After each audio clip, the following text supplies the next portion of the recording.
Fala, bonita, tudo bem com você? No podcast de hoje vamos tratar sobre vaidade, inteligência emocional, paternidade e, é claro, maternidade. Roda a vinheta.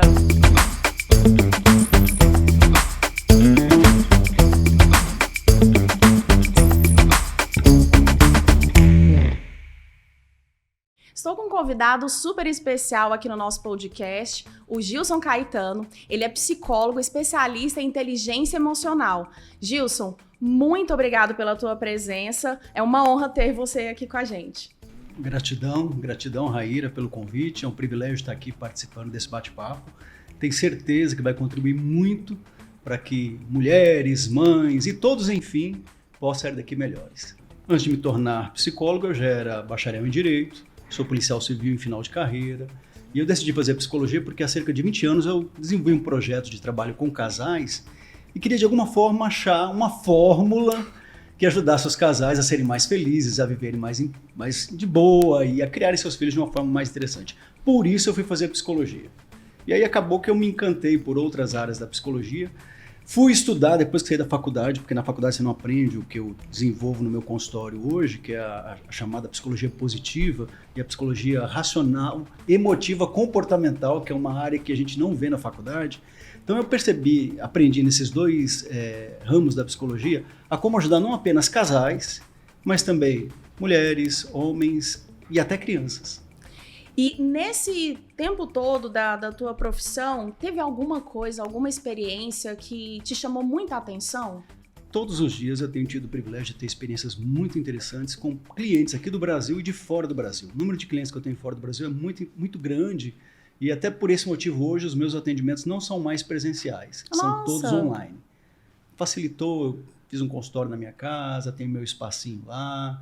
Então não preciso mais me deslocar, o cliente não precisa mais se deslocar, onde ele estiver e ter internet ele pode receber. A tecnologia é boa para isso, né? Facilita muito. Bastante. Por 5 anos eu mantive um consultório físico, era bom, mas com essa prática que eu já tinha com clientes fora do Brasil, eu convidei-os daqui para experimentar e eles gostaram. Por que todo dia eu tenho uma experiência única com os meus clientes e muito especial? Porque a psicologia ela dá para você o privilégio das pessoas realmente se desnudarem em termos de quem elas são de fato. E esse acolhimento que a profissão permite é algo mágico. Porque a gente estabelece uma conexão com o nosso cliente, ele confia em nós, ele compartilha a vida dele conosco e a gente contribui dentro do nosso conhecimento para que ele se torne uma pessoa melhor. Então, todos os dias eu tenho experiências muito boas com todos os meus clientes. E é gratificante quando você é profissional, muitas vezes até a troca de experiência, não só por parte do cliente, mas às vezes a sua Sim. pode servir também de exemplo para aquele paciente. E Gilson, vamos tratar um pouquinho de um assunto aqui que é de assim, cunho grandemente da parte feminina, que é a vaidade. Certo. O que seria a vaidade, esse conceito, excessos, enfim? Bom, vamos tratar de vaidade como sendo tudo aquilo que a gente faz para maximizar a nossa forma física, a nossa imagem. E esse é realmente um ponto que pesa muito na maior parte dos transtornos que são catalogados hoje pelo DSM, que é o Manual de Diagnósticos e Transtornos Mentais. Principalmente para mulheres, por conta de toda essa tirania que existe em volta da aparência, do formato do corpo, muitos problemas surgem a partir daí. Então, como é que eu quero tratar a vaidade com você? Se a gente for pegar uma definição de dicionário, a gente vai ver que vaidade tem uma conotação. Mas eu queria que todos aqueles que estão acompanhando a gente no podcast pensassem a partir de hoje em vaidade em termos do seu corpo. Por quê? A maior parte das pessoas, por não se conhecerem e por não aprenderem a se amar, elas acabam copiando modelos. E hoje em dia, com esse boom das mídias sociais, com esse monte de influenciadores digitais, cada um com a sua característica e com milhões de seguidores, você olha para si mesmo, para o seu corpo e você se sente como? Mal. Muito. Feio. Incapaz. Isso seria por causa da imposição dos padrões de beleza que a mídia coloca? Ela é um dos elementos, né? Não só isso. Qualquer lugar onde você for, qualquer sociedade onde você estiver, ele vai ter um padrão. Sim. Por exemplo, se você vivesse na sociedade do século XIX, por exemplo, as magrinhas, as esbeltas, seriam as titias. Ninguém ia querer se casar com as esbeltas. É verdade. É verdade. Esse modelo foi mudando. Então muda de cultura para cultura, de época para época. Então a gente não tem que demonizar as mídias sociais, nenhum contexto em que a gente está. A gente tem que aprender o quê? A se amar, a se respeitar e a entender que cada corpo ele tem um formato e um tempo a partir de determinado contexto. Por exemplo, a mulher quando engravida, né, o corpo passa por mudanças fantásticas. Eu acho lindo. Mas tem mulheres que se olham e se sentem culpadas, se sentem feias, e isso acaba influenciando, como a gente vai ver daqui a pouco, quando a gente tratar das emoções, acaba influenciando nas emoções do bebê em desenvolvimento no útero dela. A neurociência do século XXI explica como isso funciona. Então, quando a pessoa... Vamos falar sobre mulher, né? Quando a mulher, a mãe, ela olha para o corpo dela e não se sente bonita, confortável, desejável, ela tende ao quê? A entrar naquilo que a sociedade classificou como vaidade. E para tudo na vida, como já diziam os gregos, que a virtude está no equilíbrio, no meio, para tudo na vida, se você mantém um padrão médio, você consegue se adaptar em qualquer situação sem ferir ninguém e sem se diminuir no processo. O problema da vaidade, segundo eu enxergo, é que as pessoas vão para de dois extremos. Ou elas vão para o excesso de o quê? De vaidade. De mudar totalmente o corpo dela para ficar parecendo com uma terceira pessoa, e a gente vê hoje em dia, aí, de vez em quando, uma artista, a tal da demonização, não é nem a harmonização, é a demonização facial. Você olha para você e fala assim, meu Deus, que coisa. Sim. Então, a autoestima dela, aparentemente, está tão desativada que ela quer, por todos os jeitos, ela não se aceita na idade que ela está, com o padrão que ela está, com o corpo que ela está, e ela quer ter um padrão que ela acha que é o aceitável. Então, alguns vão para esse radicalismo de fazer tudo para se tornarem vistos e aceitos, e outros vão para o outro extremo, que eu acho que é um extremo perigoso também, que é você apagar, anular totalmente o quê? O mínimo de vaidade. E com relação a mulheres, né, eu tenho muitas clientes que participam de denominações religiosas. Algumas denominações são muito incisivas com relação ao quê? Você não pode usar um batom, você não pode usar uma base, você não pode cortar o cabelo, você não pode depilar a sobrancelha, e você não pode. E aí a pessoa, por acreditar que aquele é o padrão de Deus, ela acaba o quê? Tendo a autoestima dela cada vez mais diminuída. Então, os dois extremos são perigosos. Qual que é o ideal, segundo a minha opinião, com relação à vaidade? Você entender que o seu corpo está passando por processos de mudanças graduais e diárias. Só que como é que você vai aceitar o seu corpo? Aí entram as emoções. Se você não está bem emocionalmente, você pode ir para o extremo, gastar rios de dinheiro com procedimentos cirúrgicos e você não está bem. Eu, por exemplo, eu tenho clientes, né, que são modelos. Mulheres e homens lindos dentro desse padrão ocidental do século XXI. Rostos perfeitos, corpos perfeitos, sorrisos perfeitos, mas por dentro, emocionalmente, eles estão o quê? Eu, como enfermeira, especialista na área de drenagem pós-operatória, eu tive uma das pacientes que, infelizmente, veio a óbito por excessos de cirurgia plástica.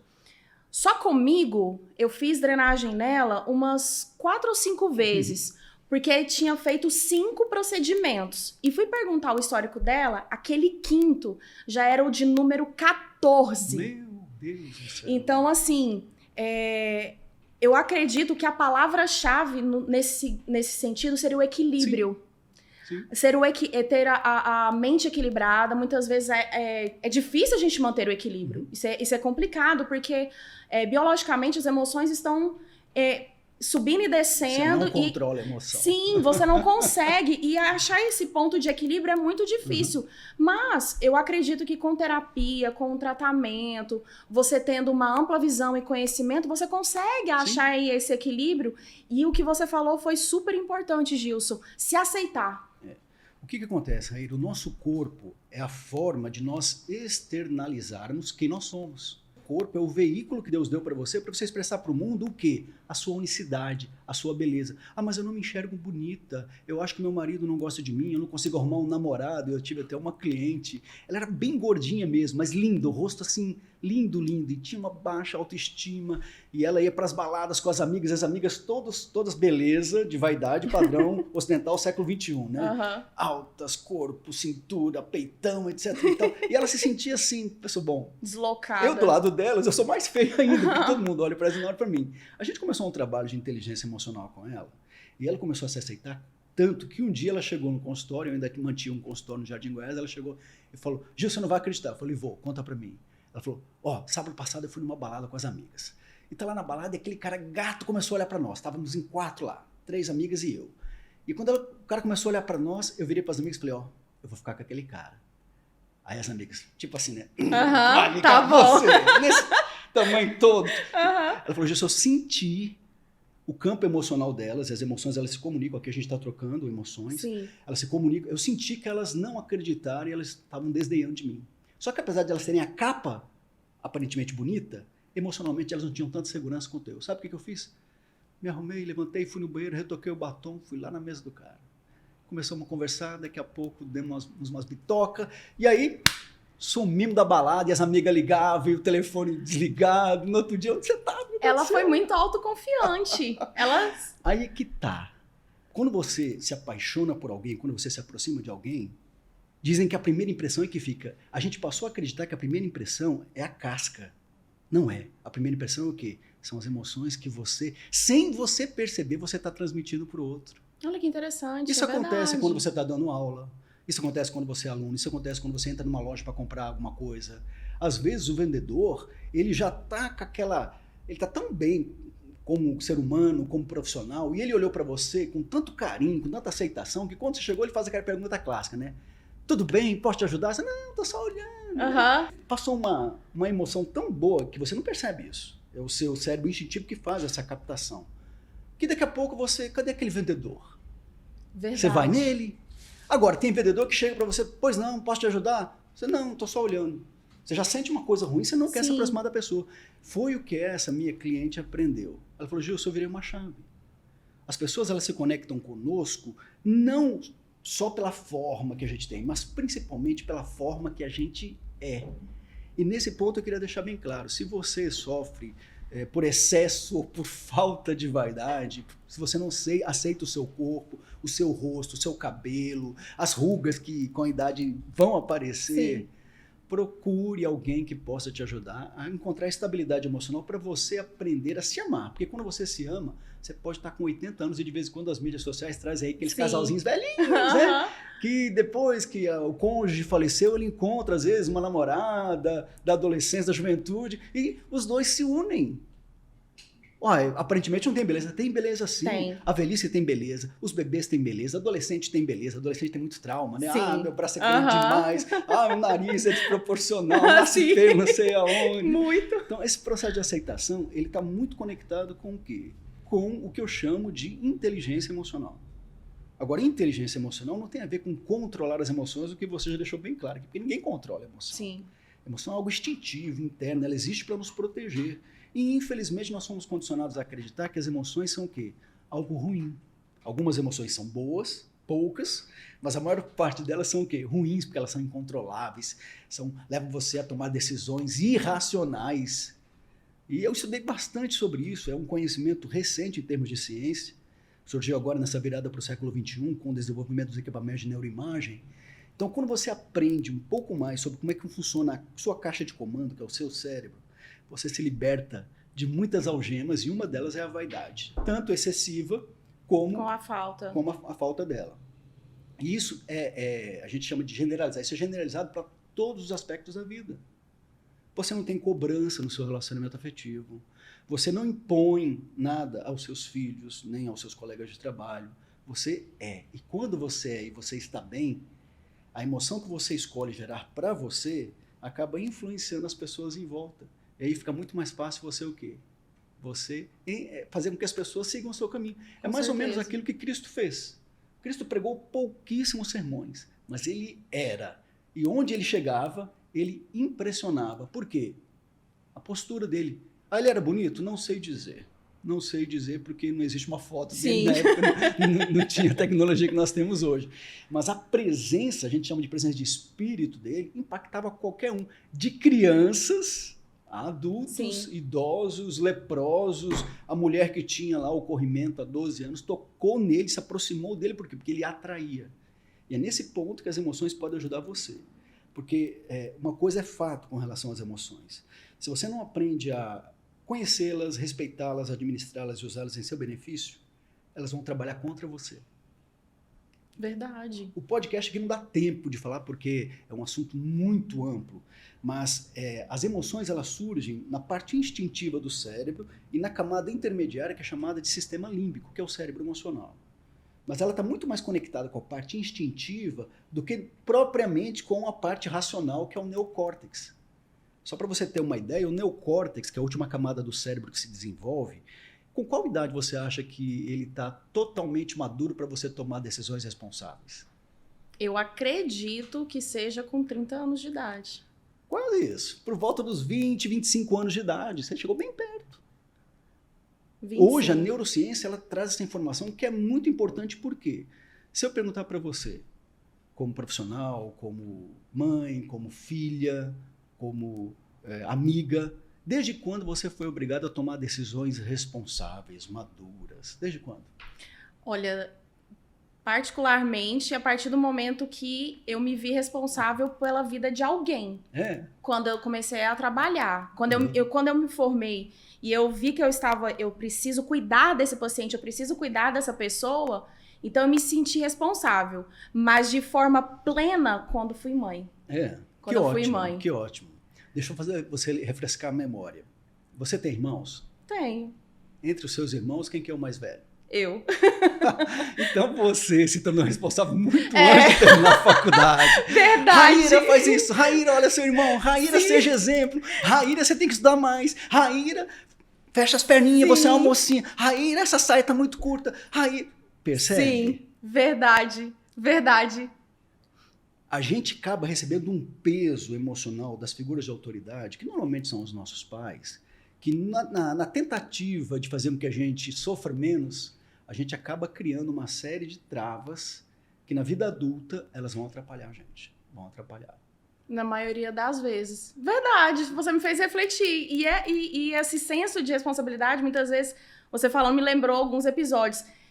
Com meu irmão, eu me sentia como se fosse uma segunda mãe. Olha só. Como uma segunda mãe. Muitas vezes a minha mãe, meu pai trabalhando, então muitas vezes eu ficava ali com ele pra brincar, trocar a fralda. Ela teve o período de licença maternidade, sim, mas depois de um período ela teve que voltar a trabalhar. Mas eu me sentia na responsabilidade de estar ali brincando, cuidando e zelando por ele. Ter responsabilidade não é ruim, a gente tem que desenvolver isso desde muito pequenos. O problema é que foi transferido para nós um conceito de responsabilidade semelhante ao conceito de responsabilidade de um adulto.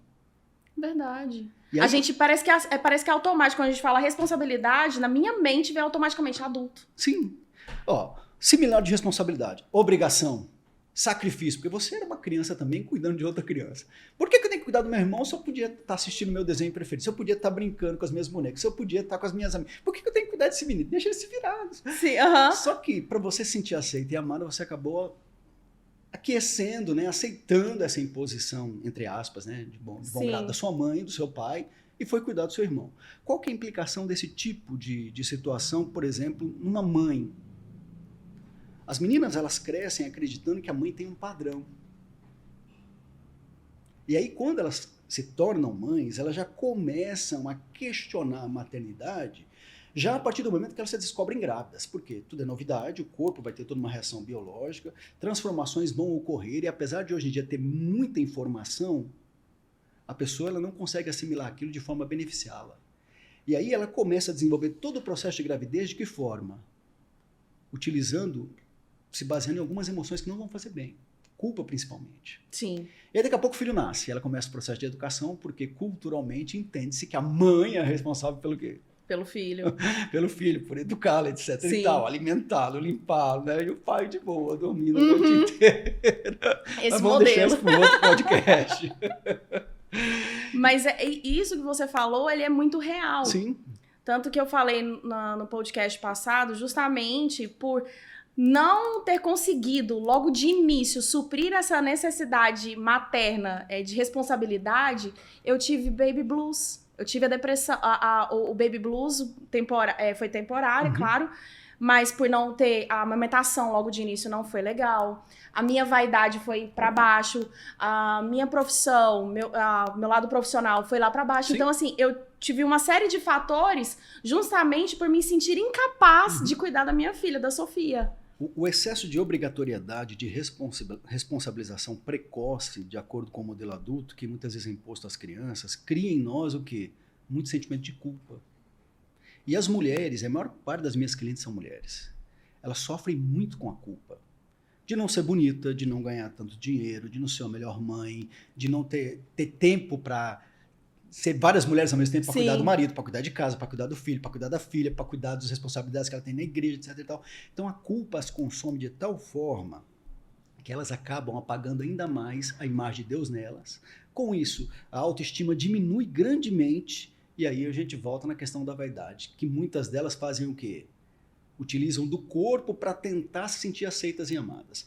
Eu trabalho dentro do consultório com a seguinte teoria. Eu entendo e ensino para os meus clientes que todos nós temos duas grandes necessidades. Quais são essas necessidades? Primeira delas, se sentir aceito, do jeito que você está agora, e ser amado incondicionalmente. Por que que a vaidade, às vezes, vai num extremo ou no outro? Porque a gente próprio não se aceita, não se ama, e a gente projeta no outro essa aceitação e esse amor que normalmente não é correspondido. E por que não é correspondido? Porque o cônjuge é ruim, os filhos são ingratos? Não. Eles também estão tentando satisfazer essas duas necessidades e não sabem como fazê-lo. E é nesse ponto que processos psicoterápicos podem ajudar muito a pessoa a reencontrar a sua essência. Porque se você não encontrar a sua essência, você vai tentar viver do quê? De aparência. E quando você tenta viver de aparência, eu digo assim, que as máscaras que nós utilizamos para se sentir aceitos e amados, com o tempo elas ficam tão pesadas que elas caem sem você perceber.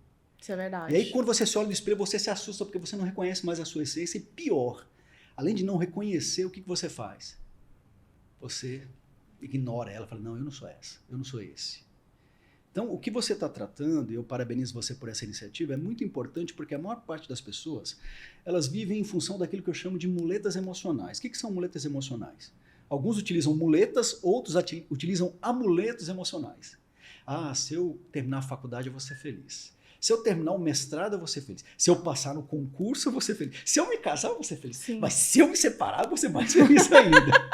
Se eu tiver filhos, eu vou ser feliz, porque meus filhos vão me amar. É uma busca incessante. De coisas que estão fora de nós. Por quê? Porque a gente nunca aprendeu a olhar para quem? Para nós mesmos. A imagem e semelhança de Deus em nós. A religião, e eu sou uma pessoa religiosa, ela tenta fazer isso. Só que hoje, com o conhecimento que eu tenho, eu entendo que a maior parte dos modelos religiosos, não apenas cristãos, mas você pode ir em qualquer vertente religiosa, eles esbarram numa emoção que eu chamo de a segunda emoção mais importante que nós sentimos, que é o medo. Tanto é que eu criei uma teoria chamada Teoria Emocional de Base Medo e Base Amor. A minha tese é que nós aprendemos a depender do medo. O medo oferece uma falsa segurança, uma falsa base, mas a gente nunca consegue ser plenamente nós mesmos enquanto estivermos reféns do medo.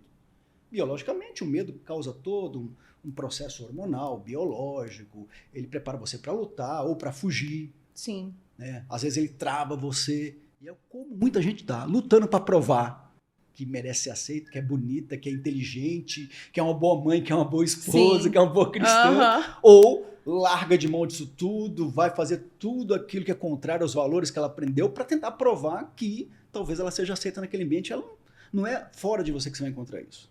Então, o que eu ajudo os meus clientes a fazer? Quando eles se entendem emocionalmente, eles começam, por conta própria, uma migração dessa base, medo, para o que eu chamo de base amor.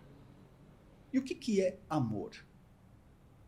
Existem várias definições, né? O amor é talvez a palavra mais cantada, mais escrita, mas eu fico ainda com uma definição bíblica, que está lá em 1 João 4, verso 8. Lá diz assim, aquele que não ama, não conhece a Deus, porque Deus é o quê? Amor. Simples, é a definição mais simples, mais bela, mais profunda que existe para mim do que é amor.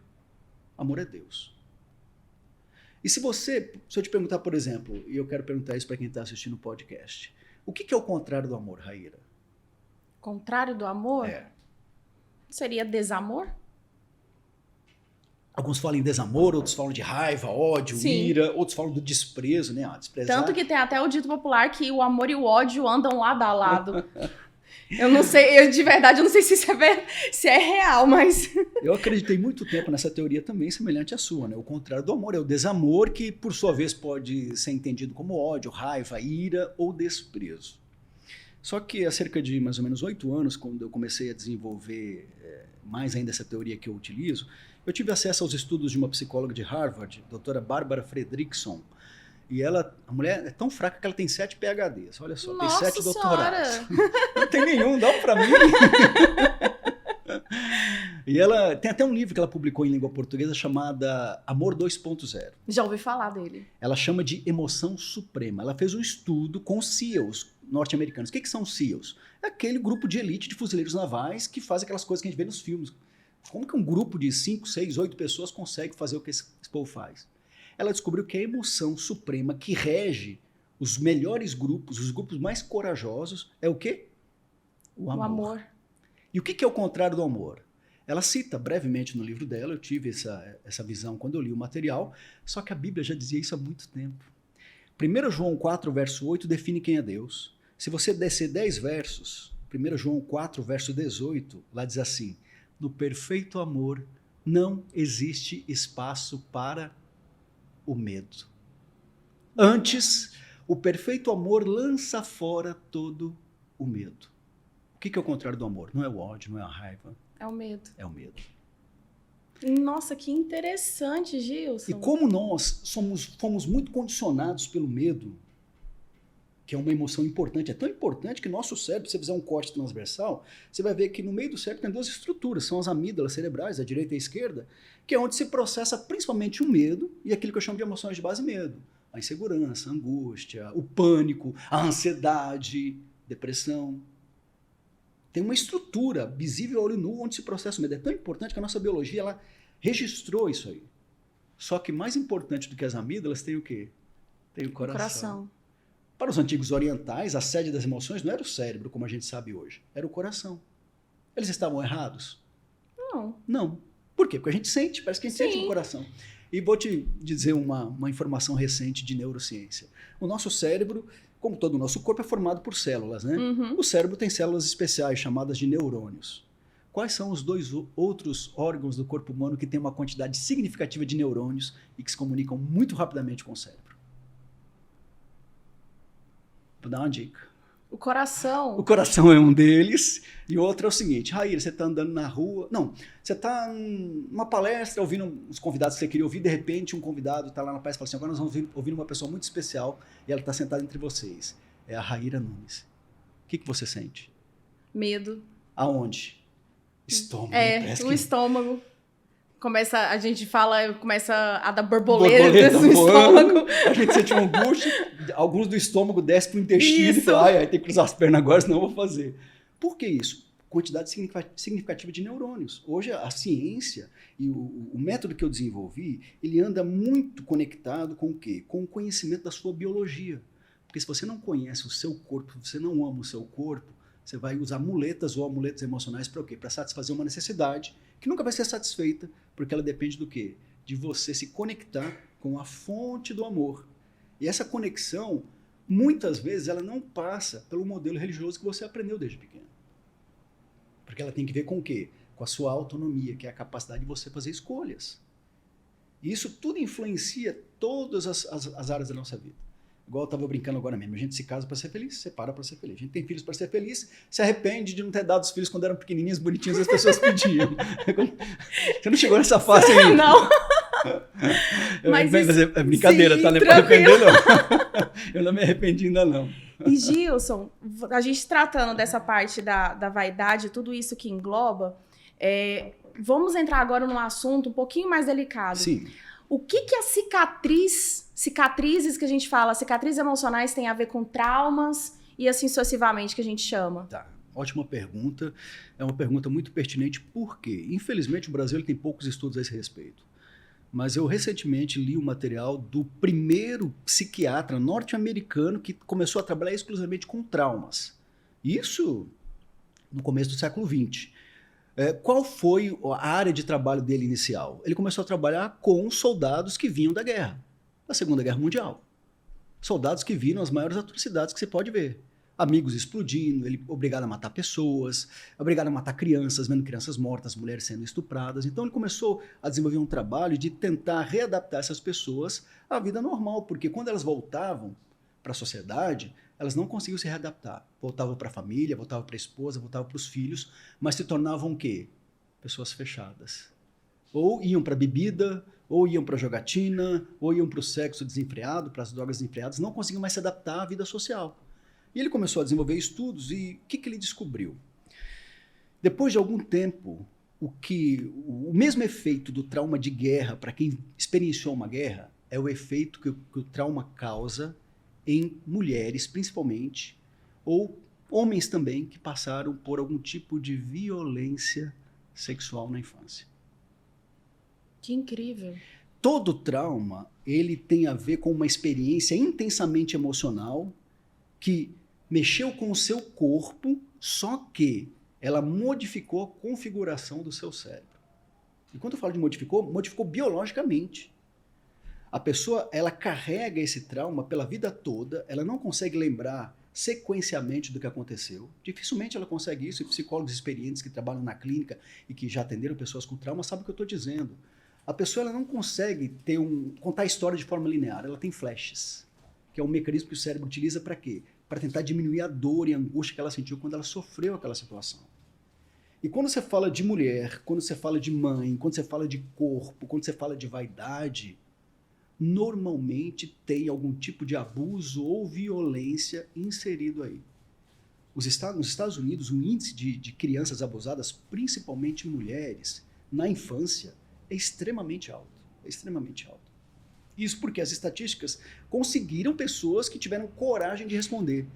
Que quando se fala de trauma, é um assunto delicado, porque as pessoas querem colocar para baixo do tapete. E, na verdade, precisa ser algo tratado, assim como uma ferida, por exemplo, uma cicatriz, que é de uma queda, uma cicatriz cirúrgica, por exemplo, então do meu lado da enfermagem. Essa comparação de trauma e cicatriz, ela é tão importante porque uma cicatriz, se eu levo um corte, uma incisão cirúrgica, tem ali um ponto, você precisa de um cuidado, você precisa passar a medicação, você precisa estar olhando, cuidando, até formar uma cicatriz na qual ela fica imperceptível. Digamos assim, aquela cicatriz bonita. O trauma é a mesma coisa. Sim. Você não pode esconder, porque uma hora ele vem à tona. A sua comparação é muito boa, por quê? Porque é uma ferida realmente, só que ela é de proporções gigantescas e dificilmente existe uma cura para o trauma. Sim. Eu defendo não uma cura, eu defendo uma substituição de emoções relacionadas àquele evento. Porque o que acontece? O nosso cérebro ele é muito seletivo. Ele é um órgão pequeno, que em nós adultos pesa cerca de 1,5 kg, só que ele gasta muita energia. Por quê? A parte instintiva dele está cuidando de quê? De funcionamento dos nossos órgãos e sistemas, respiração, batimentos cardíacos, pulsação, etc. e tal. A parte emocional, tudo que a gente fala, não sei se você sabia disso, mas toda palavra existe uma emoção correspondente. Então você está sentindo emoções ao tempo todo. Eu tenho clientes que chegam para mim e falam assim, olha, eu recebi a indicação do seu trabalho, eu queria conhecer. Já vou adiantando logo, eu sou bipolar. Aí eu falo, muito prazer, que bom que você está aqui, gratidão porque você confiou, né, nessa indicação. E eu queria dizer para você que eu sou multipolar. Por quê? A gente sente várias coisas ao mesmo tempo. Qual que é o problema do trauma? O problema do trauma é que você é pego várias vezes por dia de surpresa. A parte instintiva do seu cérebro faz você sentir as emoções que você sentiu por ocasião do trauma. Nem sempre você está consciente, lembrando daquilo, mas aquilo funciona como se fosse uma espécie de peso morto que você carrega para a vida inteira. Não é algo que é startado por um gatilho apenas. Ah, eu senti o cheiro do estuprador. Aí eu lembrei do estupro. Não. Às vezes você está de boa, com a família, numa festa, numa reunião, e do nada, seu cérebro faz o quê? A parte instintiva te sequestra, você não entende o porquê, você não consegue verbalizar, e você faz o quê? Se apaga. Sim. O sofrimento vem e você entra num processo de ansiedade, que leva a um processo de angústia e que pode levar a um processo de depressão e morte. Muitas pessoas sentem menos dor se cortando com gilete do que imaginando a dor que ela está sentindo por causa daquela lembrança inconsciente que está sequestrando ela. Parece loucura, mas o ser humano ele funciona assim. O nosso cérebro ele existe para nos proteger, mas a gente não aprendeu a lidar com ele ainda. Quando eu falei que o cérebro consome muita energia, é porque ele tem uma capacidade singular de gravar informações. Qual que é o critério que o cérebro de todo ser humano utiliza para gravar aquilo que vai ser importante para você? O critério é um só. Ele faz a seguinte avaliação. A experiência que a Raíra teve foi intensamente emocional? Sim. Se foi e ela sobreviveu, eu vou gravar qual foi a resposta que ela deu, para no futuro, se ela passar por uma experiência semelhante, eu não precisar gastar energia, eu puxo lá no meu banco de dados, ela vai repetir o mesmo padrão de emoções e de comportamento. Por exemplo, qual foi a experiência que mais mexeu com você em termos de felicidade? A experiência mais feliz da sua vida? Amamentação. Amamentação, né? Veio logo de cara. Amamentação. Que bom. Para você foi bom. No começo parece que não foi tão bom, Sim, né? no começo foi muito ruim. Embocadura, mas depois e tal. Por que é foi o que bom? eu tenho muita saudade. Você criou um valor antes de se tornar mãe com relação à amamentação. E a mídia, ela trabalha muito isso, né? Lindo, né? Você vê aquela figura da mãe acolhendo o bebê, alimentando bebês, mantendo uma conexão que já existia no ventre. Só que tem um elemento que poucas pessoas sabem. O processo de amamentação, ela acontece a partir de uma conexão emocional, onde, quando você ama o seu bebê, você gera ocitocina. Sim. Que é um hormônio do quê? De conexão, de ligação, de intimidade. E aí é onde que eu entro, que a ocitocina, depois que na hora do processo que você vai amamentar, ele se conecta com a prolactina. E quando o neném chora, automaticamente nós mulheres sentimos o leite descer. Tá? É como se o cérebro falasse o seguinte, ó, tá na hora de amamentar. Percebe que essa conexão é muito íntima. Essa conexão ela nunca é cortada de vez. Por quê? Quando você vê uma mãe amamentando, na hora vem o quê? A imagem da experiência prazerosa que você teve e seu corpo, ele projeta esse tanto de hormônios que fazem você sentir emoções semelhantes a de quando você amamentava. No trauma acontece da mesma forma, só que acontece com os gatilhos que a pessoa experimenta, mas acontece muitas vezes de forma inconsciente.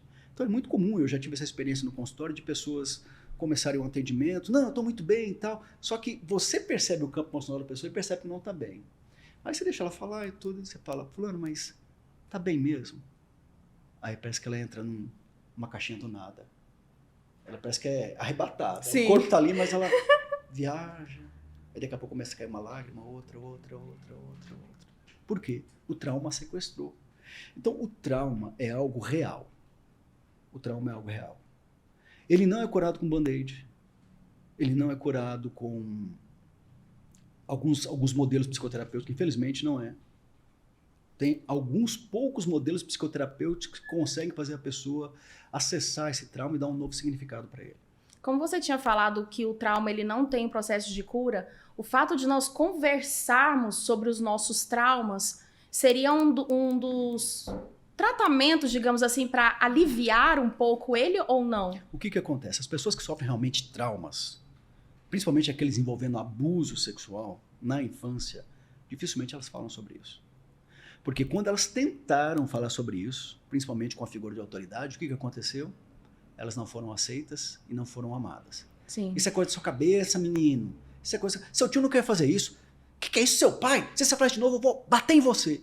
Aí você chega para a figura que você achava que ia te aceitar e te amar e te ajudar. Então, muitas vezes até fala, não, é só brincadeira, releva isso. Os abusadores normalmente usam argumentos desse tipo. Não, eu estava só brincando com você. Não, é porque você é especial. É porque eu te amo demais. E aí a gente cresce, leva para a vida adulta um modelo equivocado do que é amor. O amor é o quê? É aquilo que o outro faz em meu corpo. E aí a gente volta lá na vaidade. Eu achei legal você sugerir essa sequência. Por quê? Porque hoje, tanto homens quanto mulheres, eles estão apelando para isso no sentido de aplacar uma dor, uma angústia que a vaidade externa não vai suprir. Sim. O que eu defendo, até aproveitando a temática aqui, é a vaidade interna. É a gente aprender a gostar tanto de quem nós somos, da nossa origem. Ah, mas você não conhece meu passado, meu pai foi um abusador, minha mãe foi negligente, me abandonou. Ok, mas eles oferecerem material genético, você está vivo aqui. Você pode dar um novo significado para isso, você pode, como a gente diz em algumas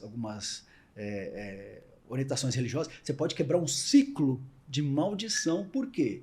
Porque a partir do momento que você passa a se honrar, a se aceitar, a se amar, você está fazendo uma escolha. E o seu cérebro vai fazer o quê? Ele vai pegar aquela experiência traumática e vai pegar essa nova escolha que você fez e vai começar a substituir.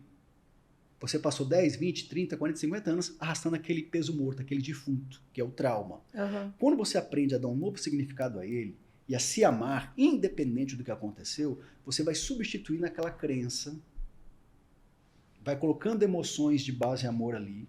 O amor, a Bíblia diz que o amor ele cobre multidões de transgressões. Ou seja, o amor ele faz tudo, é o melhor remédio que existe. Sim. É o amor. Então, Gilson, a gente conversando sobre essa questão de cicatrizes, traumas, será que o fato da gente conversar sobre os nossos traumas ameniza um pouco essa dor, ameniza um pouco essa não cura do trauma? O fato de você conversar ajuda porque toda conversa e a pessoa que te ouve, em toda conversa em que a pessoa te ouve, você se sente aceito. Só que a terapia da fala, ela não é definitiva. Ou seja, os resultados são bons, mas são efêmeros, eles não duram muito tempo. O que é o correto? É falar também, mas conversar consigo próprio. E você só consegue fazer essa prática se você aprende como é que o seu cérebro trabalha em termos de dar significado àquilo que você diz. Eu ensino para os meus clientes uma coisa que eu batizei, não sei se eu li em algum lugar, não tenho a fonte, mas eu acho que foi o que eu criei. Eu chamo de semântica psicológica. O que é semântica psicológica? Toda palavra que você utiliza, quer ela seja verbalizada, quer seja pensada, ou quer seja imaginada pelo seu inconsciente, toda palavra, ela tem o quê? Um valor emocional conectado a ela. Toda. Por que isso? Eu tinha desenvolvido essa teoria na minha prática clínica, eu sabia que isso tinha um sentido, mas eu não tinha encontrado a base teórica para isso. Eu achei um teórico que fala sobre isso. E é engraçado que o teórico ele não é psicólogo. O teórico é médico neurologista. Dr. Antônio Damasio, ele é titular da cadeira de neurociências da Faculdade do Sul da Califórnia. Ele é vivo, ele tem várias obras publicadas em língua estrangeira e tem 5 livros publicados em português. Ele fala uma coisa fantástica. Vou te perguntar, Raíra, o que é consciência? Para mim é pensamento, pensar. Certo, pensar. Aí você fala assim, penso, logo existo. Né? René Descartes, né? Cogito ergo sum. E a gente pensa, então se eu penso, se eu sou racional, significa que eu tenho consciência que eu estou aqui, que eu existo, então isso é o supra-sumo da memória, é a consciência. O doutor Antônio Damasio, ele rebate isso. Tem um livro, inclusive, que é chamado O Erro de Descartes. Ele diz que o correto, hoje, com o conhecimento de neurociência que nós temos, é sinto, logo, existo. Vou explicar o porquê e depois você me diz se faz sentido. Segundo o Dr. Antônio Damasio, eu acredito nisso, as emoções foram o primeiro aprendizado que nós tivemos. Quando? Por volta do 2º, 3º mês de gestação. Quando a parte intermediária do cérebro, o sistema límbico, começou a se desenvolver. Então, olha só que interessante. Tudo o que a mãe sente durante o processo gestacional, o bebê também sente. Fato. Ele não sabe o que significa, mas as emoções, elas servem para quê? Para dar colorido para a nossa existência. Pessoas que não sentem emoções, e 0,01% da população mundial não sente, são sociopatas, os psicopatas, eles são disfuncionais. Eles vão matar para ver se conseguem sentir alguma coisa. Eles vão se tornar um workaholic, vão se tornar mega multibilionários, vão comprar tudo, se relacionar com um monte de gente e nunca vão conseguir sentir nada, porque o cérebro emocional dele não foi desenvolvido. Agora, o que o Dr. Antônio Damasio diz? Que consciência é tudo aquilo que chega até o sistema nervoso central por meio do quê? Dos órgãos dos sentidos. E quando chega ali, as emoções que você aprendeu antes de desenvolver todo o seu cérebro, elas vão dar o quê? Um valor emocional. Então, consciência é o quê? Emoção mais percepções igual a o resultado que você trouxe para a sua vida. E eu acho muito sentido nisso, por quê? Porque quando a pessoa verbaliza sobre um trauma, a tendência dela é o quê? Sentir. Pensar, e sentir. Falar e sentir de novo. Freud sugeria, na época dele, que a gente fizesse isso como uma forma de catarse. O que era catarse? Eu vou falar, eu vou gritar, isso vai me trazer um alívio. Traz um alívio, sim. É rápido. É a mesma coisa que eu pegar um taco e sair quebrando tudo. Tá num acesso de fúria. Quebrei. Senti um... O que eu senti? Eu descarreguei. Descarregou. É questão física, biológica. A adrenalina que estava junto com o medo de eu ter aquela lembrança ou de verbalizar sobre ela, foi expressada através de uma atitude da palavra, só que depois ela volta. O meu trabalho não consiste apenas nesse tipo de verbalização. Consiste em ensinar a pessoa a ter um diálogo interior e não a bloquear essa emoção, que é o que a gente normalmente faz. Não quero pensar nisso, não vou pensar nisso, por favor. Alguns, né, apelam para Deus. Deus, sim, Pai, por favor, tira do meu coração esse pensamento, eu não quero pensar nisso. Deus não tira. Não. Será que Deus é tão ruim assim que a gente sofre? Não. Não é. É porque Deus deu para nós o livre-arbítrio, para a gente escolher o que a gente merece sentir. Então, o que eu ensino às pessoas? Não bloquear e não negar a emoção. Você vai perceber a emoção, só que você vai fazer o quê? Quando você perceber que a emoção não está te fazendo bem, você vai escolher substituí-la. E esse processo de substituição, ele tem trazido alívio muito rápido para muitas pessoas que padeceram, às vezes. Eu tenho um cliente que estava há 30 anos refém de medicação pesada. O primeiro atendimento que eu tive com ele, ele babava literalmente, porque ele toma muito carbo, né? É uma droga para deixar você com as emoções bem tranquilinhas. Ele já tem, né, um pouquinho mais velho que eu, não tinha uma vida de qualidade, não podia trabalhar, não podia se relacionar, não podia fazer nada porque ele estava refém da medicação. Por que deu medicação no caso dele? Porque ele tinha uma série de problemas do passado, que quando ele se lembrava, ele ia para aquele extremo de o quê? De quebrar, de falar, de gritar. E aí a medicação era para manter ele como se fosse um animalzinho dócil ali, que pudesse ser alimentado, que pudesse ser limpo, mas que estava ali. Uhum. Mas a qualidade de vida era zero. Ele não tinha vida. Ele tinha o quê? Sobrevida. Sim. E esse ponto que você trouxe agora é muito mais real do que você imagina. Eu usei esse exemplo radical para mostrar que a maior parte de nós, por mais que a gente trabalhe, ganhe dinheiro, tenha filhos, se relacione afetivamente, religiosamente, a gente não está vivendo. A gente está no modo de sobrevivência. E isso é extremamente prejudicial, não apenas para a nossa saúde biológica, mas para a saúde dos relacionamentos. Eu tenho muitos pais e mães, principalmente mães, que chegam para mim e falam: você atende adolescentes? Ô, mãezinha, falei, qual que é a sua preocupação? Ah, meu filho está assim, assim, assim, assim, assim, assim, assim. Eu falei, olha, que tal eu ensinar para você a como lidar com as suas emoções e você trabalhar com o seu filho depois? Não, mas quem precisa é ele. Não é? Claro, todos nós precisamos ter um aprendizado assim, mas a mãe, ela tem um papel fundamental na configuração familiar. Por quê? Principalmente com relação aos filhos. Existe uma conexão biológica ali que é inegável. Inegável. Então, o que a mãe sentiu durante o processo gestacional, o bebê sentiu. Os primeiros aprendizados que o bebê desenvolveu, e hoje a neurociência diz que o cérebro humano ele capta um número formidável de informações muito rápido e grava de forma muito profunda no cérebro até os 3 anos de idade. Então, do nascimento até os 3 anos de idade, o cérebro está assim, ó, sugando tudo. Quem é que normalmente faz parte da vida da criança até essa idade? Quem faz parte mais presente? A mãe. Por mais que o pai seja um paizão, um maridão, esteja ali e tal, ajudando e tal, a mãe é que normalmente está ali juntinho. Então a criança absorve muito do campo emocional da mãe. E eu não quero dizer com isso que a mãe seja culpada do filho adolescente estar apresentando uma disfunção. Não. A culpa é uma das emoções que ajuda as pessoas a não sentirem mais. Gilson, é possível não sentir culpa? Sim, é possível. É possível. Desde que você aprenda e se disponha a praticar algumas técnicas simples, mas funcionais, que vão te ajudar o quê? A ter autonomia sobre o que você pensa e, consequentemente, sobre o que você sente. Porque se você está pensando, você está sentindo. O grande complicador, e, por exemplo, a teoria cognitivo-comportamental que eu conheço, que é uma teoria muito boa, é que ela trabalha muito apenas na questão das crenças. Você tem que mudar as crenças, você tem que mudar as crenças, você tem que mudar as crenças. Isso nem sempre funciona. No trauma, por exemplo, não funciona. Por que não funciona no trauma? Porque a pessoa não consegue lembrar. Muitas pessoas, principalmente quando sofreram um trauma sexual muito cedo, elas nem sabem conscientemente que elas sofreram um trauma. Elas só sabem que tem uma coisa que não funciona na vida dela. Ela não consegue se relacionar.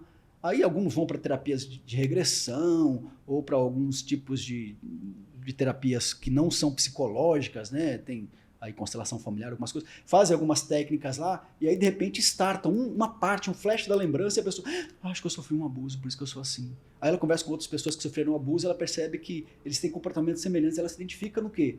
Na dor. Na dor. E aquilo faz maximizar o quê? Muito mais. É esse um dos problemas que eu vejo com relação ao verbalizar. Porque se você não tem a autonomia sobre as suas emoções, não sabe gerenciar isso, você vai verbalizar, vai sentir um alívio momentâneo, mas depois aquela informação ela vai ficar muito mais vívida na sua mente. E como existem emoções associadas a ela, você vai sofrer de forma mais profunda, por mais tempo do que você merece sofrer. Quando você falou sobre a questão da mãe sentir, me veio logo de cara um episódio que aconteceu comigo quando eu estava grávida da Sofia, que foi o seguinte: meus pais, na época, eles saíram como casal. Sim. E eu fiquei em casa. Meu irmão já estava casado e eu fiquei em casa, porque eu estava de repouso, o final da gestação e tal. Ok, de repente, tocou a campainha.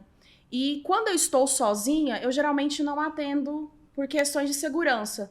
Fui até a janela, percebi que não era um conhecido. E naquele momento, tocou várias vezes, e daí, de repente, ele saiu. Aí eu fiquei mais tranquila.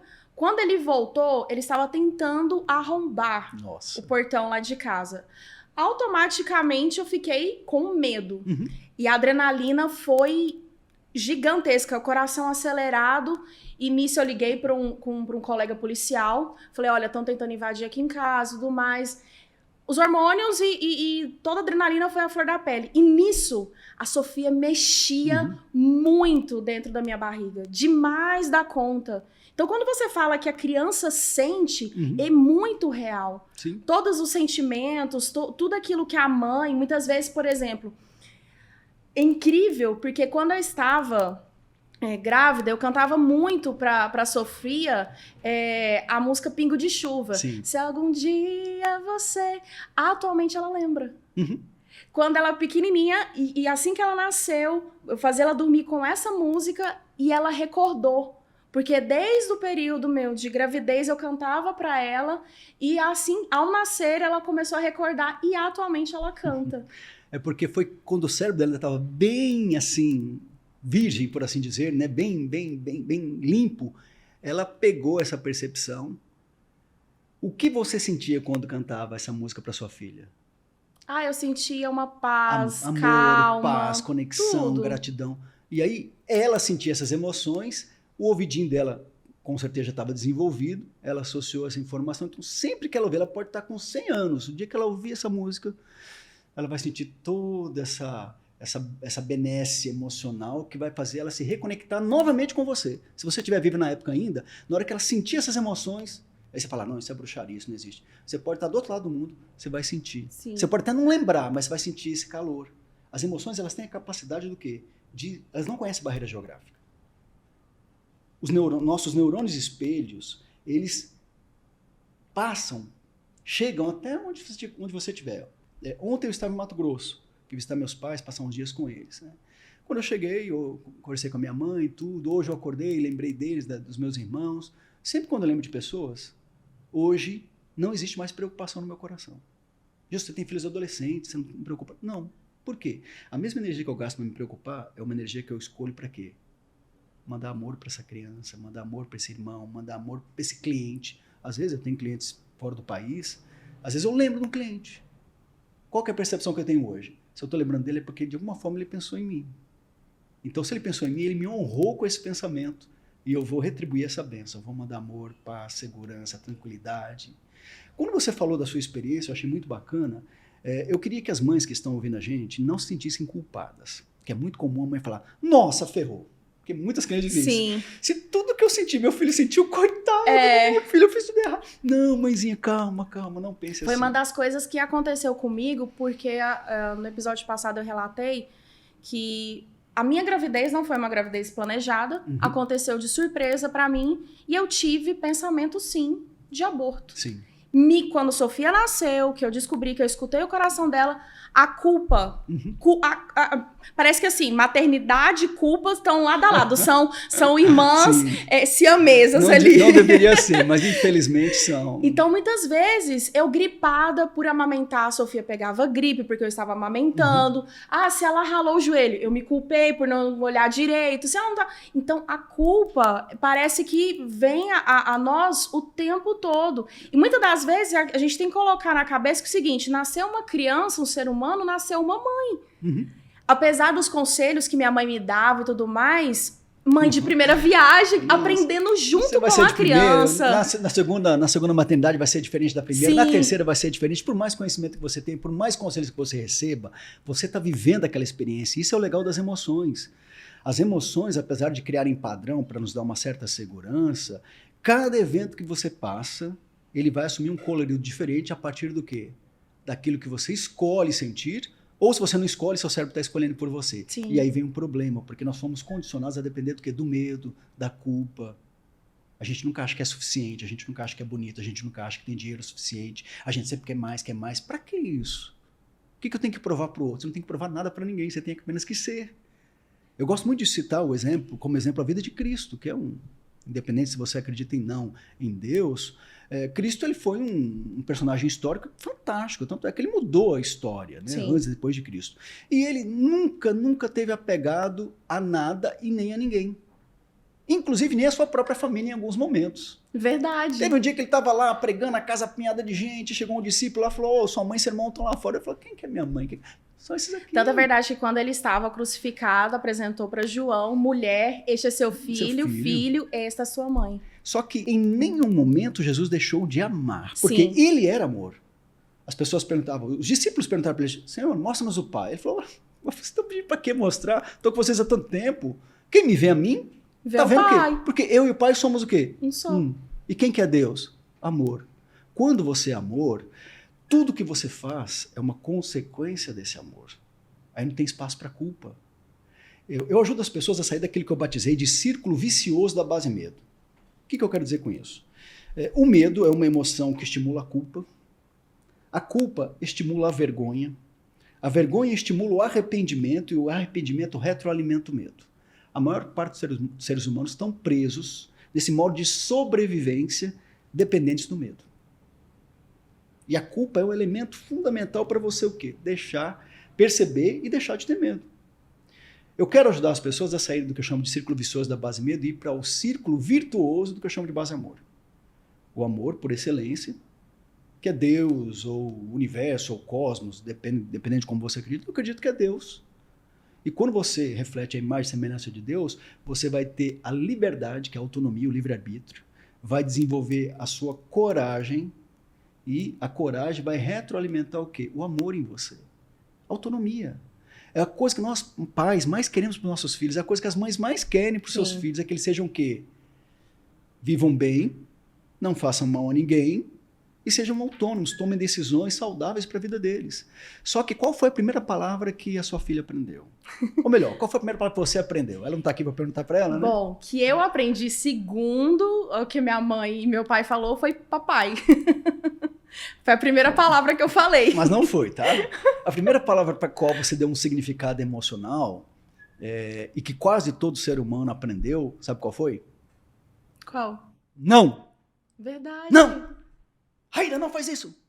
O pai e a mãe, na tentativa de proteger você, sim, incutiu o quê? O medo. Tanto é que o bebê, quando é muito pequenininho, tá ali rastejando, ou já tá engatinhando e tá explorando. Não faz isso, cuidado! Quando fala os primeiros nãos, ele trava. Trava por quê? Adrenalina correu solta ali, noradrenalina, cortisol, virou aquela bomba hormonal dentro do corpo da criança. E a criança falou, mas o que está acontecendo? Por que eu estou sentindo isso? Por que meu pai ou minha mãe está falando com esse tom, com esse valor emocional de preocupação e de medo? Sim. Se a criança ainda não tem esse referencial, ela vai olhar para o pai, ela sentiu aquela reação física, mas ela não está nem aí. Ela continua engateando, fala, o buraquinho da tomada, eu vou enfiar o dedo e ver o que é. Aí a mãe chega perto e fala, olha, não faz isso, senão a mamãe vai corrigir, é dodói. Ele, o que é dodói? O que é corrigir? Não sei nada disso, eu quero explorar o mundo, eu quero aprender. Aí quando ele vai enfiar o dedinho, a mãe vem, o que a criança aprendeu?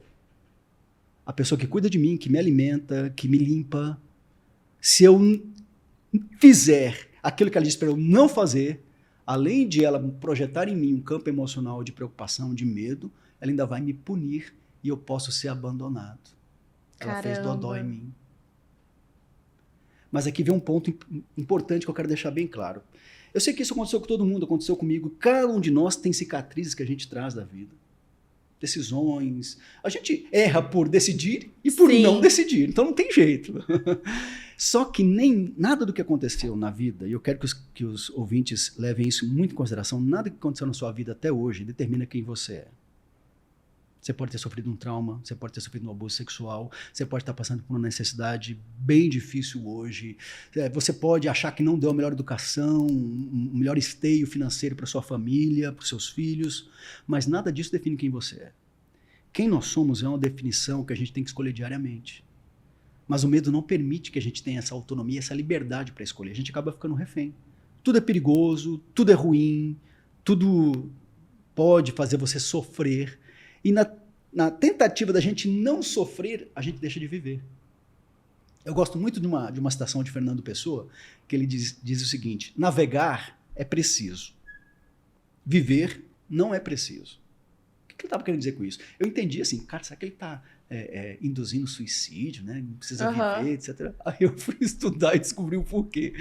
Ele estava se referindo às navegações, na época antiga, que tinha precisão. Você saía do ponto A, chegava até o ponto B. Tinha instrumentos rudimentares, tinha o guia pelas estrelas e um comandante de navio experiente, ele saía de um porto e chegava até outro porto com relativa segurança. Agora, viver não tem essa precisão. Não tem um manual.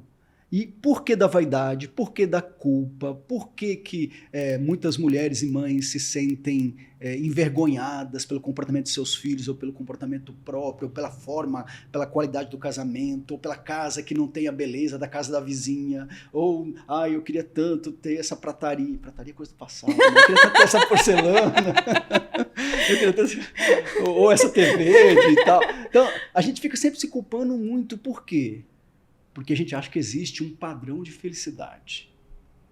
A felicidade, outro poeta brasileiro já retratou isso bem, ele disse que a felicidade não existe. O que existe são o quê? Momentos felizes.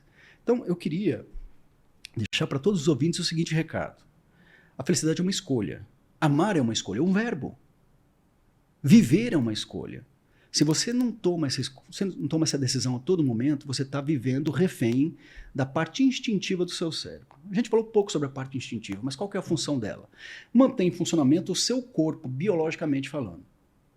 E preparar você para quê? Se você estiver diante de um inimigo que pode tirar a sua vida, você lutar contra ele, derrotar esse inimigo, ou se você não tiver condições de derrotá-lo, você vai o quê? Correr. Perna para que te quero, fugir. Por isso que explode essa bomba hormonal. Toda emoção que você sente tem um correspondente hormonal. Por que hoje tem tanta doença autoimune?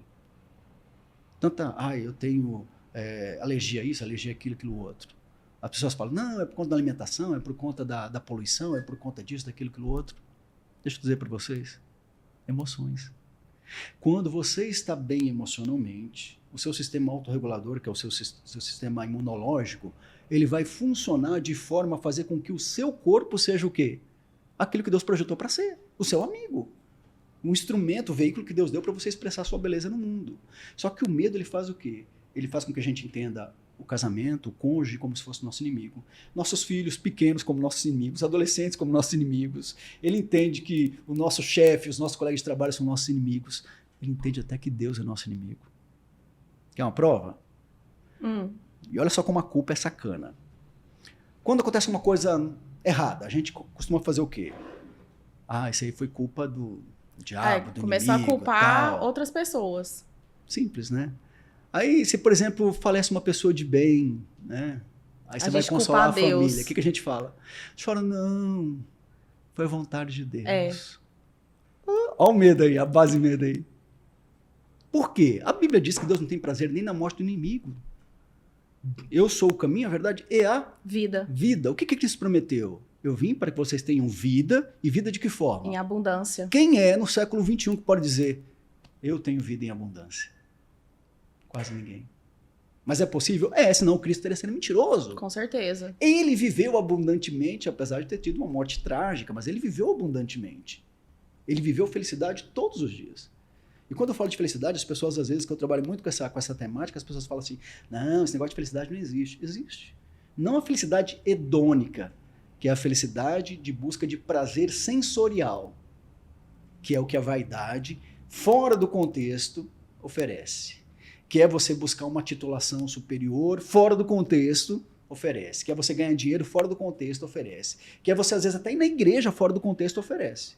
O que eu sugiro é a felicidade eudaimônica, Tem a ver com o quê? Com você escolher ser feliz, com quem você é, onde você está, com aquilo que Deus te deu no agora, e você transformar, trabalhar tudo isso para quê? Sem expectativas. Viver o agora, transformar isso numa bênção agora, porque o próximo momento que está no futuro ainda, se você curtir ele da mesma forma que você curtiu agora, o que vai acontecer? Você soma vários agoras em que você escolheu ser feliz, escolheu ser bênção para si mesmo, para o outro. Daqui a pouco você viveu um dia feliz, uma semana feliz, um mês feliz. E sabe o que isso faz no cérebro? Isso vai substituindo as experiências que nós tivemos de base medo, os traumas, e daqui a pouco você sequer se lembra dos episódios ruins da sua vida. Nossa, muito interessante. Eu estou dizendo isso não é porque eu li. Primeiro eu experienciei. E nesses últimos 8 anos eu tenho tido o privilégio de ajudar pessoas a simplesmente substituírem as emoções relacionadas ao momento que a pessoa está vivendo naquele agora. Quando a pessoa faz isso, a vida dela dá uma radicalizada incrível. Eu tenho uma cliente nos Estados Unidos, mora em Atlanta. É engraçado que os meus clientes acabam se tornando meus amigos. Isso é muito legal. E eu tenho muitos amigos que acabam se tornando meus clientes, porque diferente do modelo psicoterapêutico tradicional, que você não pode ter vínculo, né? E você é da área da saúde, você sabe que a gente aprende uma coisa muito errada na faculdade, e a psicologia no Brasil não sabe ainda se é da saúde ou se é ciência social, está meio indeciso isso ainda. Fala que a gente não pode se envolver emocionalmente com o seu cliente. Sim. Isso não existe, é impossível, gente, é impossível. Aqui a gente está trocando um campo emocional, é impossível você não se envolver emocionalmente. Então, essa cliente, ela passou muito tempo da vida dela dormindo à base dos EPANs da vida, aí, né? Mais de 20 anos. Nossa! Ela tinha terror, fobia com polícia. Por conta disso, ela vivia num medo. Se o entregador de encomenda, um carteiro, tocasse a campainha, ela se escondia. E a casa dela tinha toda a tecnologia, de você ver câmera e tudo. Ela podia ver que era o quarteiro. Sim. Mas ela se escondia por conta de uma situação traumática que ela viveu quando ela tinha 5 anos de idade. Naquela época em que a gente terminou os atendimentos, ela estava com 45. Passou 40 anos carregando um peso morto. A gente foi trabalhando. E com menos de 6 meses, ela voltou, renovou a carteira de habilitação dela. Ela tinha pavor de dirigir, por quê? Se um policial parasse, ela entrava em pânico, literalmente em pânico. Chegou a ser levada para o hospital. Renovou a carteira de habilitação dela, voltou a trabalhar como corretora de imóveis que ela era lá nos Estados Unidos. Deu permissão, comprou um carro para o filho dela, que na época fez 17 para 18 anos lá, acho que nessa idade eles já podem dirigir, ele já tinha habilitação, só que ela não deixava. Ela tinha medo de que o filho fosse abordado. Oh, meu Deus. Sabe? Ela transferiu o medo dela para a família. Então ela se libertou. E o melhor, ela não utiliza mais medicação nenhuma para dormir. E o sono, ele faz parte do quê? Da higiene emocional.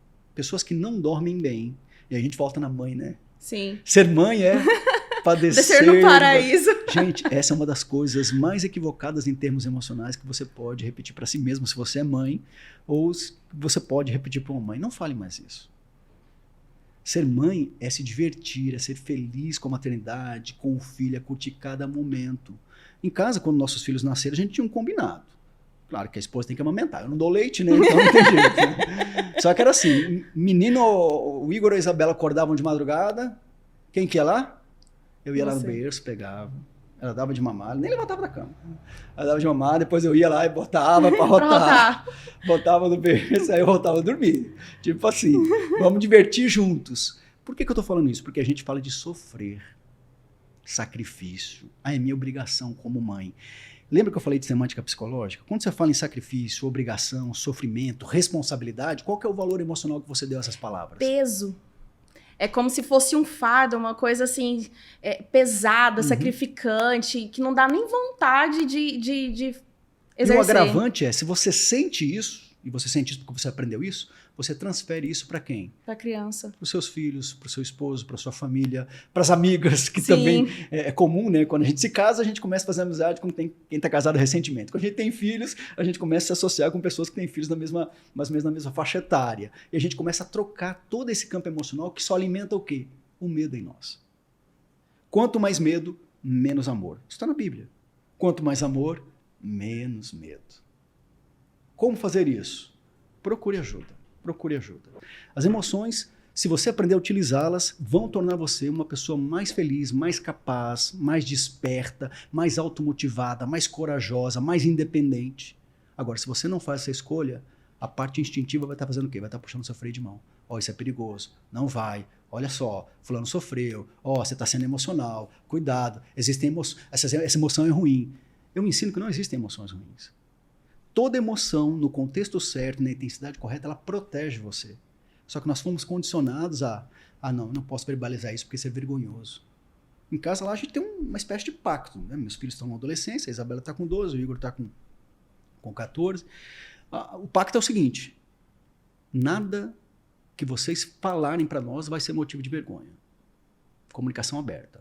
Não tem essa, porque é sobre sexo, é sobre drogas, é sobre isso, sobre aquilo. Não, vamos conversar sobre tudo. Por quê? Se eu tenho vergonha do que eu penso, o cérebro não faz essa diferenciação. Se eu sinto vergonha, o cérebro vai achar que o responsável pela vergonha sou quem? Eu, meu corpo. Ele vai impactar a minha biologia. E isso tem um papel tão fundamental na saúde. Eu tenho clientes que malham 3, 4 horas por dia, todos os dias. Só que emocionalmente estavam em frangalhos. Buscava na musculação, no crossfit, o quê? Aquilo que ele não fazia pelo cérebro dele. Quando ele aprendeu a fazer, ele até diminuiu a intensidade dos treinos e os ganhos permaneceram. Por quê? Porque quando você emocionalmente está coeso, o seu corpo ele vai responder. Com certeza. Vai responder. A gente já ouviu histórias, né, de pessoas que chegam no médico e recebem um diagnóstico terminal. De acordo com seus exames, ocorreu metástase e você tem mais só 6 meses de vida. A expectativa de vida sua é essa, de acordo com a literatura médica. Tem alguns que vão para o campo. Então já que eu tenho isso aqui de vida, vou aproveitar a vida do máximo que eu puder. Eu brinco dizendo o seguinte: alguns falam assim, Senhor, eu fiz tanto por ti, pai, eu trabalhei tanto, eu cuidei da minha família, eu nunca traí minha esposa, eu sou um bom pai para os meus filhos. Aí 3 semanas, morreu, tá lá fazendo. Sim. O líder religioso fazendo e aqueles que foram, vou aproveitar o máximo que eu puder, com a família, cura. O que aconteceu? Um milagre, é um milagre. Sim. Só que é um milagre chamado epigenética, que é a conexão que as nossas emoções têm com o funcionamento da nossa biologia. Em cima disso que eu trabalho, fazendo a pessoa entender que ela é um grande milagre. Você é um milagre, eu sou um milagre, quem está nos ouvindo é um milagre.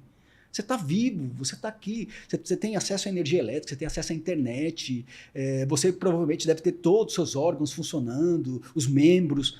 Por que não celebrar isso? Porque a gente não aprendeu isso. Infelizmente, a gente não aprende na escola, a gente não aprende na igreja. Poucas iniciativas no mundo existem, principalmente em países, né, que a gente chama de primeiro mundo aí, Suécia, Suíça, Escócia, tem trabalhado essa questão da inteligência emocional, até porque em termos de ciência é muito recente, né? Começou agora, então em termos de ciência tem cerca de 20 anos, é muito recente, mas faz um bem danado. Nessa temática toda, me fala um pouco da sua experiência paterna. Qual que você, assim, eu tenho esse episódio que eu lembro com muito, muito gosto, essa vitória, ou então um episódio que lhe causou, às vezes, algum trauma, alguma experiência que gere uma emoção em você. Tá. Hoje, eu tento, às vezes, até buscar alguma experiência traumática, ruim, mas elas quase não vêm. Por quê? É o processo de substituição. Mas, por exemplo, eu e a família, a gente tem costume, quase todo final de semana, quando a gente está aqui em Goiânia, ir lá no Fompinho, olha, fazendo merchan do Fompinho, lá no Flamboyant. Aí, quando tá no Flamboyant, meu filho tem 14 anos, tem mais barba do que eu. Eu nunca tive, né? Tem mais barba do que eu, grandão e tal. Mas mesmo sendo o primogênito, e o primogênito normalmente ele recebe uma carga de expectativa muito alta, então ele tende a ser um pouco mais sério, um pouco mais responsável, um pouco mais durão, né? Tá sofrendo, mas ele aguenta ali, ele fala, não, eu tenho que ser o exemplo, né? Mesmo sendo tudo isso, ele faz o quê? Tá no shopping, ele me abraça. Eu vejo pais falando que eu daria um braço, eu daria uma fortuna para ter os meus filhos adolescentes perto de mim. Quando a gente vai fazer coisas e convida os 2 filhos nossos para participarem, eles curtem estar com a gente. Então, é uma fase em que, normalmente, os filhos eles estão o quê? Distante. Começando a se distanciar dos pais e criando novas conexões. Não que os meus filhos não criem novas conexões. Eles têm os amigos deles, têm as atividades dele. O Igor gosta muito de videogame, gosta muito de jogar, etc. e tal. Só que quando a gente escolhe estar juntos ou faz uma proposta para eles, eles curtem. E quando, eventualmente, eu não estou junto, ele sente falta. Olha, isso é ótimo. Aqui eu atribuo isso ao amor que eu tenho escolhido sentir por mim. Porque o campo emocional que eu gero por mim. E quando eu falo de amor, por favor, não me entenda mal, que as pessoas aprenderam a falar muito de amor próprio, só que essa palavra está muito prostituída, sabe? Aí já é como se gerasse assim, a pessoa é egoísta. Exatamente. O amor próprio é assim, eu faço tudo por mim, não estou nem aí para ninguém. Não é assim. O verdadeiro amor nunca foi esse. O verdadeiro amor, ele se doa, mas isso não é um sacrifício. Ele se doa, mas isso é uma consequência do quê? Do que sobra nele. Por isso que esse ditado, que mãe é padecer no paraíso, é ruim. Porque a mãe, ela tem que distribuir para os seus filhos, para a sua família, para as pessoas que ela ama, daquilo que ela tem que sobra nela. E não pode ser medo, porque se for medo, os relacionamentos vão dar BO, vão dar PT. Então, com os meus filhos, eu tenho o privilégio, a grata satisfação de ter uma conexão emocional com eles, que eu chamo de base amor, que dá para eles autonomia, liberdade, e eles curtem ainda estar conosco. Isso para mim é ótimo, porque uma das grandes preocupações dos pais, né, é agora nessa fase de transição, que a adolescência tem todo um mito em cima da adolescência, o que eles vão fazer, como é que eles vão se relacionar, e como vai ser essa questão da sexualidade, e drogas, e amizade. Então vou levar para a igreja, que na igreja eles estão protegidos. Nem sempre, porque isso tem em todo lugar. E o fato de eles continuarem curtindo a minha companhia, da minha esposa, é muito gratificante. Por quê? Porque a gente sempre está em bons locais, com boas pessoas, e mesmo quando a gente está com um grupo de amigos que são adultos, eles estão juntos, eles também interagem. Então, assim, não tem esse negócio de agora eu sou adolescente, eu sou aborrecente. Você é adulto, você é inimigo. Não. Eles têm aprendido, essa teoria, inclusive, que eu compartilhei um pouco com vocês aqui, eu compartilho com os meus filhos. Qual mensagem que você pode deixar aqui para os nossos telespectadores? Eu tenho um bordão, né, que é tipo um mantra que todos os meus clientes, depois do segundo atendimento, eles começam a entender, que é: respire, relaxe e escolha ser feliz agora, porque você merece. Isso é o que eu desejo para todos eles. Não dá para explicar aqui a importância da respiração, o modelo correto de respiração, o quanto ela beneficia a nossa genética e o quanto ela facilita o processo de autonomia, de escolha, de emoções, mas respiração é fundamental. Fundamental. Eu tive em 2020, eu peguei Covid, eu fiquei 16 dias numa UTI, com a minha oxigenação em torno de 60%, e 75% de comprometimento pulmonar. Nossa! Meu quadro, quando eu cheguei na UTI, era, para o conhecimento da época, era intubação. Sim. E a médica, que é da família que me acompanhou, eu conversei com a médica que me recepcionou na UTI, eu pedi para ela, falei: doutora, 24 horas de observação. Ela: não, o protocolo diz isso e tal, sem nenhum documento lá, beleza. Com respiração, eu consegui sair da Covid. Com respiração. As pessoas falam: não, porque depois da Covid eu não lembro de mais nada. Depois da Covid a minha saúde sexual diminuiu. Depois da Covid eu não tenho ânimo para mais nada. Não, antes da Covid eu corri 5 km, hoje eu corro 10. Né? Tô fazendo 3 pós ao mesmo tempo, leio bastante, me divirto, curto. Hoje eu me sinto uma criança num corpo de 51 anos. Por quê? Porque eu tenho escolhido, e a respiração tem facilitado esse processo. Ser feliz é uma escolha diária. Lembrando que a felicidade é eudaimônica. Então, a dica que eu dou é: escolha ser feliz agora. Agora. Para o que você está fazendo agora. Respira, relaxa, conversa com Deus. Escolhe sentir gratidão, escolhe sentir paz, escolhe sentir amor. Que se você escolher, você vai sentir. Seu cérebro, ele não sabe que você está só imaginando. E ele vai começar a fazer uma transformação, um milagre na sua biologia, que vai expandir para os seus relacionamentos, e eu tenho certeza que muita coisa boa vai acontecer. Gilson, obrigado pela tua presença, foi muito gratificante e muito informativo o nosso podcast com você. Obrigada pela honra. Gratidão, Raíra, a honra foi minha, e até uma próxima oportunidade, né? Esse foi o nosso podcast Fala Bonita.